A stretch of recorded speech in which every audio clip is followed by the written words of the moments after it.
আসসালামু আলাইকুম ওয়া রাহমাতুল্লাহ। হ্যালো বন্ধুরা, বিপিও কম্পিউটার একাডেমির পক্ষ থেকে আপনাদের জানাই স্বাগত। মাইক্রোসফট অফিস ওয়ার্ড টিউটোরিয়ালের আজকের পর্বে থাকবে ইনসার্ট মেনুর সাব মেনু টেবিল। টেবিল এমন একটি বিষয় যা আমরা বিভিন্ন কাজে ইউজ করে থাকি, যেমন পরীক্ষার রুটিন তৈরি করতে টেবিল ইউজ করে থাকি, বায়োডাটা তৈরি করতে টেবিল ইউজ করে থাকি, সিভি তৈরি করতে টেবিল ইউজ করে থাকি, খেলার চার্ট তৈরি করতে টেবিল ইউজ করে থাকি। এছাড়াও বিভিন্ন কাজে আমরা টেবিল ইউজ করে থাকি। তাই আজকে শিখবো আমরা টেবিল কিভাবে তৈরি করব, টেবিল কিভাবে কাটবো, টেবিল কিভাবে বাড়াবো, একটি টেবিল কিভাবে দুই ভাগে ভাগ করব, টেবিলের মধ্যে কিভাবে দাগ মুছবো, একটি টেবিলে ইচ্ছামতো কিভাবে ঘর বাড়াবো। আজকে টেবিলের খুঁটিনাটি সবকিছু নিয়ে আলোচনা করব। ওকে, বেশি কথা না বলে মূল ক্লাসে আমরা ফিরে যাই। প্রথমে আমরা মাইক্রোসফট অফিস ওয়ার্ড ডকুমেন্টে যাই।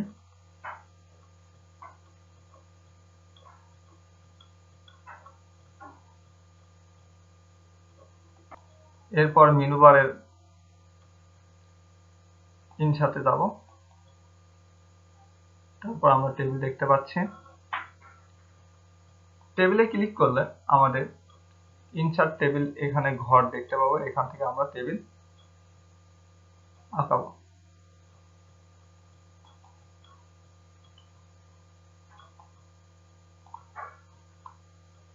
টেবিল আমরা বিভিন্নভাবে তৈরি করে নিতে পারি। তারপর ইনসার্ট টেবিল ক্লিক করে আমরা এখানে নাম্বার অফ কলাম এখানে সংখ্যা দিয়ে আমরা টেবিল তৈরি করে নেব। নাম্বার অফ রো এখানেও আমরা সংখ্যা দেব। ওকে করে দিলে আমাদের টেবিল তৈরি হয়ে যাবে। ওকে, তারপর আছে ড্র টেবিল। ড্র টেবিলে ক্লিক করে আমরা ইচ্ছা মতো টেবিল তৈরি করে নিতে পারবো। কয়টা রো নেব, কয়টি কলাম নেব সেটা ইচ্ছা মতো আমরা আঁকাতে পারবো এইভাবে।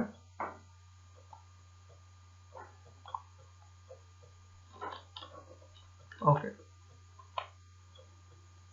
এছাড়াও আমরা শর্টকাট দ্বারাও টেবিল তৈরি করতে পারবো। শিফট ধরে প্লাস ট্যাব, শিফট ধরে প্লাস ট্যাব, শিফট ধরে প্লাস ট্যাব, শিফট ধরে প্লাস ট্যাব।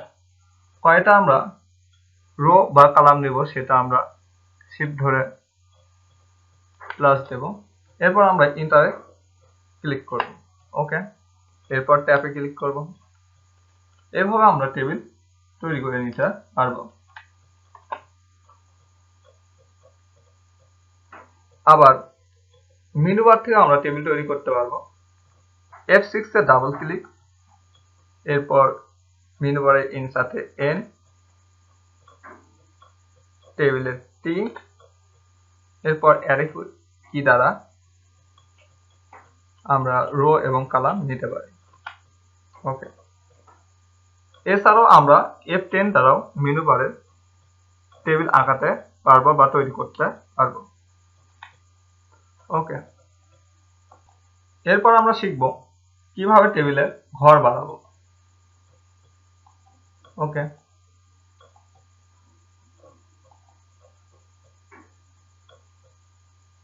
যদি আমরা ট্যাবে ক্লিক করি তাহলে আমাদের নিচের দিকে ঘর বেরিয়ে যাবে এইভাবে। এরপর যদি আমরা টেবিলের এই কর্নারে কার্সর রাখে ইন্টারে ক্লিক করি তাহলে আমাদের ঘর বাড়বে। আবার যদি এর ভিতর থেকে আমরা ঘর বাড়াতে চাই তাহলে মাউসের ডান পাশে ক্লিক করে ইনসার্টে যাব। ইনসার্টে যাওয়ার পর insert column to the left, যদি লেফট সাইডে নেই তাহলে লেফট সাইডে ঘর বাড়বে। আবার রাইট সাইডে যদি আমরা নেই insert the column rho right সাইডে ঘর বাড়বে।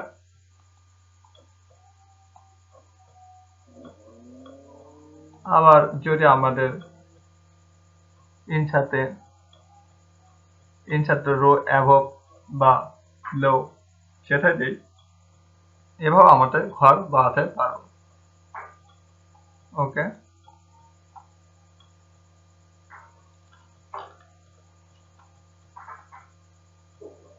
এরপর আমরা ঘর বাড়াতে পারবো। টেবিলে ক্লিক করি, তারপর লেআউট নামে একটা অপশন আসবে, এখানে ক্লিক করব। তারপর এখানে দেখতে পাচ্ছি ইনসার্ট অ্যাবভ, ইনসার্ট লো, ইনসার্ট লেফট, ইনসার্ট রাইট। এখান থেকে আমরা ঘর বাড়াতে পারবো এইভাবে, এইভাবে, এইভাবে, এইভাবে। ওকে, এভাবে আমরা টেবিলের ঘর বাড়াতে পারবো। এবার শিখবো আমরা কিভাবে টেবিল ঘর কাটবো। যদি আমরা টেবিল সিলেক্ট করে ব্যাক স্পেসে ক্লিক করি তাহলে ঘর কাটে যাবে। আবার সিলেক্ট করে যদি ব্যাক স্পেসে ক্লিক করি, এভাবে আমরা ঘর কাটে নিতে পারবো।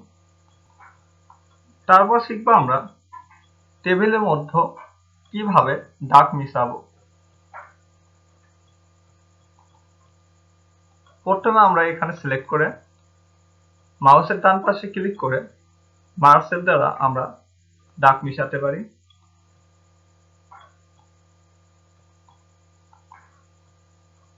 এই যে রো বা কলাম যে দিকে আমরা মিশাতে চাবো সেই দিকে আমরা সিলেক্ট করে নিলে টেবিলের মাঝখানে দাগ মিশাতে পারবো। মার্জিন করে এরপর আমরা টেবিলের ভিতর দাগ মিশাবো এরেজার দ্বারা। এরেজার ডিজাইন যাব, ডিজাইনে যাব, এরপর এরেজার গিয়ে এভাবে আমরা মাঝখান থেকে আমরা দাগগুলো মিশে দিতে পারি এরেজার দ্বারা। ওকে,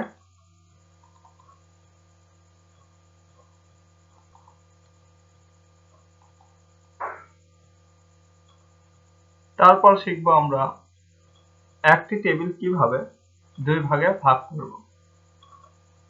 কার্সর এখানে রাখার পর আমরা লেআউটে যাব।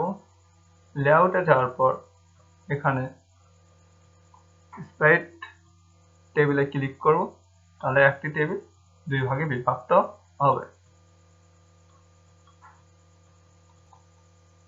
তারপর আমরা টেবিলের মধ্যে স্প্রাইট টেবিলের পর আছে স্প্রাইট সেল, এখানে যদি আমরা ক্লিক করি, ক্লিক করার পর যদি আমরা স্প্রাইট সেলে দিই তাহলে আমাদের এখানে number of column, number of rho থাকবে একটা, কিন্তু কলামের ভিতরে আমরা বিভক্ত করব। তাহলে ওকে, এই যে বিভক্ত হয়ে গেছে। যদি আমরা হাইট বা ওয়েট, এখানে যদি হাইট আমরা বেশি করে নেই যে টেবিলের ভিতর, তাহলে এখানে আমরা এভাবে হাইট এটা আমরা বেশি করে নিতে পারবো। আবার যদি আমরা ওয়েট বেশি করে নিই কোনো টেবিলের, ওকে, এখানে আমরা ওয়েট বেশি করে নেব এইদিকে, তাহলে এভাবে আমরা ওয়েট বেশি করে নিতে পারবো। ওকে, এখানে একটু বেশি করে নিই, এটা এরকম না।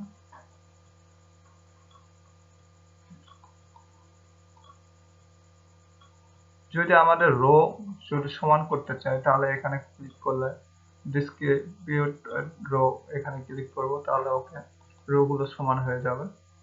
আবার যদি আমরা কলাম গুলো সমান চাই তাহলে ডিস্ট্রিবিউট কলাম, ওকে, কিন্তু আমাদের কালামটা সবগুলো এক সেলে নাই।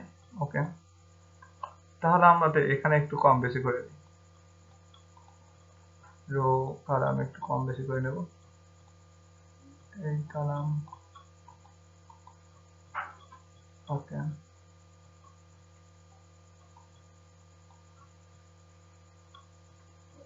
একটু এদিকে হয়, একটু কম বেশি করে নিছি। এখন যদি এটাকে আমরা সিলেক্ট করে এখানে ডিস্ট্রিবিউট রোড ক্লিক করি তাহলে রো গুলো সমান হয়ে যাবে। আবার যদি আমরা এইভাবে ক্লিক করে কালামে ক্লিক করি, ওকে, এটা হয়নি। ওকে, তাহলে আমাদের যদি কখনো কম বেশি থাকে রো এবং কালামের মাঝখানে, তাহলে এখানে ক্লিক করলে চতুর্দিকে সমান হয়ে যাবে। আমরা এবার টেবিলের ভাবে কিভাবে সংখ্যা বসাবো সেটা শিখব। তাহলে প্রথমে আমরা টেবিলের এই রোটা সিলেক্ট করে নেব। তারপর আমরা যদি হোমে যাই, হোমে যাওয়ার পর এখানে নাম্বারে ক্লিক করব, তাহলে নাম্বার হয়ে যাবে।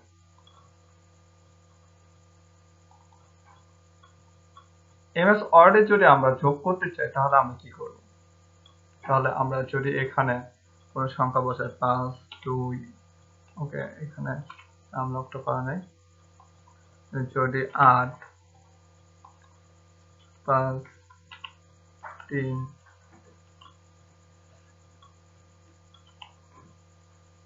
9, 9,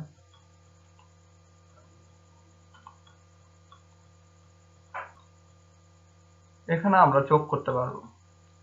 প্রথমে আমরা এখানে কার্সর রাখবো, তারপর ফর্মুলাতে ক্লিক করব, তারপরে আমরা ওকে দেবো, তাহলে আমাদের যোগটা হয়ে যাবে। 9 এবং 7 16।